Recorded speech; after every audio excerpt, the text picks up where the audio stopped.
Hi, and welcome to HDT Talks Trucking. Today's episode is sponsored by Circle K. Get the most savings on every gallon when you fuel with the Circle K Fleet Card. Learn more at CircleKFleetCards.com. I'm Jim Park, and today we're asking the question, was justice served in the Lakewood, Colorado crash?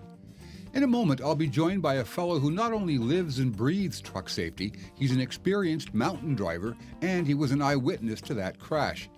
Brendan Dawson and I are going to be discussing how that driver came to be on Interstate 70 with practically no mountain driving experience and how we can prevent such crashes from happening again.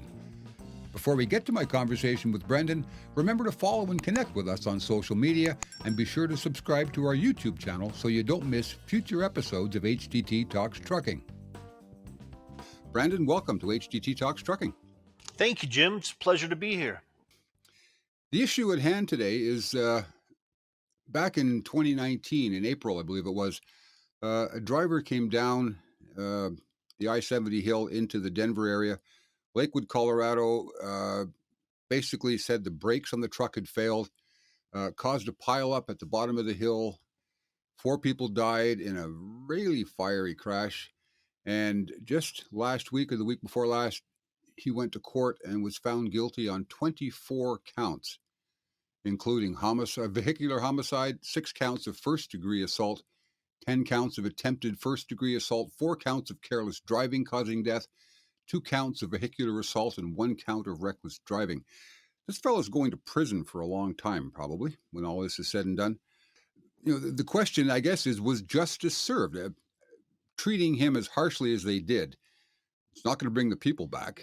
How much of a lesson? Here's the facts of it, Jim. First of all, he's 24 years old. He's a Cuban immigrant. He was here with his green card, and he was working for a trucking company out of Houston, Texas that was called Castellano 03, indicating that at one point there might have been a Castellano 02 and 01. The company itself had a history of failed brake inspections, and they also demonstrated a history of having drivers, a history of violations of drivers who didn't speak, couldn't communicate in English. So it's my hunch that this very young man is trying to start his life, get a job. He didn't have a lot of experience. The owners of the trucking company tossed him the keys to the truck and said, go to Wyoming and pick up some lumber and come back, bring it back to Houston, which is a huge mistake and what I believe is a huge liability on the part of the motor carrier and the people who run that company. I think that justice was not served in this case. I think that Mederos may have been guilty of some negligence and most certainly ignorance, but the real criminal activity lies with the owners who put him out on the road. Well, unfortunately, it's not criminal activity in the eyes of the law. There's nothing in the books anywhere that say you have to send only experienced drivers to places like Colorado. No, no. The federal motor carrier says that you have to train your drivers to do their job, and so, but that's a federal code. That's not a local code. These were state laws that convicted Mederos, and I'm no lawyer. I'm not a lawyer, and I don't really understand the burden of proof for vehicular homicide versus criminal negligence, or perhaps some lesser charges for Mederos. However, as a trucking safety professional and someone who studies trucking and insurance and lives with it every day, I am personally offended by the actions of the motor carriers who put these people out there in an industry that's just trying to keep itself alive.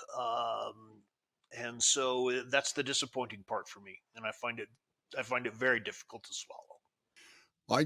I concur entirely. Every day we've got drivers who are new to the industry. They're making their way. They're stumbling around, knocking things over. It's not necessarily that they're lousy drivers, but they haven't been taught properly.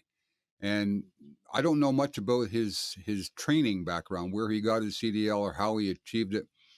Chances are, if he took it in Texas, he'd never come down a mountain like you found in Colorado that day. I do know that he went to trucking school in Florida, which is even flatter than Texas. Agreed. Yeah. Okay. So we can pretty much be sure that he'd never really had a lot of mountain experience. He'd never had any mountain experience, barely had any experience at all. And there's nothing wrong with inexperienced people, but it's complete negligence to not train them, bring them up, and to think that you can just put people out on the road. It's criminally apathetic on the part of those motor carriers, and it's the type of incident and the type of people responsible for that incident that give trucking such a black eye. I wouldn't argue with that either. No, one of the things I wasn't aware of, you filled me on this particular detail. He'd picked up this load of lumber in Wyoming and was headed for Texas with it. I get out my old Rand McNally, and I can see if I run Interstate 80 and I-25, that gets me well on the way to where I want to go, with nary a hill in sight. Any idea why he decided to traverse Colorado? According to one account of his testimony, and he did testify on his own behalf, he was told not to take I-25 by his boss. Now, without having access to the entire transcript, I don't know what other information may be there as to why he would want him to take the route through the mountains. But Jim, I don't need my Rand McNally. I grew up in this area. I've traveled all of those mountain roads, and it's the longer by far, with several passes and many, many twisty roads. The kind of area that you should avoid unless you actually have to deliver in it. What are your feelings on this? You read the stories in the paper. You were following the trial pretty closely. You saw it happen. What can the industry do to prevent this sort of thing from happening again? Well, the industry can, number one, start providing some stewardship of the resources for the personnel it has on the road. You hear all this talk about driver shortage, and there's just a shortage of people who want to work in trucking. Because it's a really hard job. So if we can figure out how to stop blaming everybody else for a retention problem and everything else for a retention problem, and start to understand why we can't keep drivers in here, then we can start to solve the problem of why we can't keep them in the chair. And this is a clear example of what I call bottom feeders, sort of everyone racing to the bottom of the commodity freight market. Yeah, there's no shortage of those guys out there, are there? No, there's not. There's not. So I think, we could call these people out and start to we get them out of the system and start bringing up the smaller motor carriers, the ones who actually care. We need to, as an industry, we need to support those mom and pop operations, those ambitious drivers who want to become trucking companies, and make them safer and help them learn to be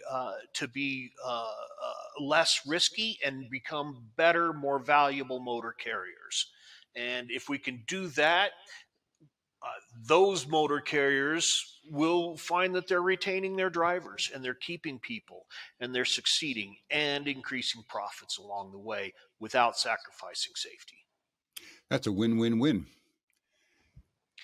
For me too, as a consumer and a member of the motoring public. Thanks for that, Brandon. We're going to resume this conversation in the audio portion of our podcast. If you want to follow Brandon and I, and we dig a little bit deeper into this, please join us on HDT Talks Trucking. You can find those links on our website, or we're on most of the common podcast platforms as well. Brandon, so long for the moment. I'll join you again in just a minute. Thank you, Jim. Thank you, everyone.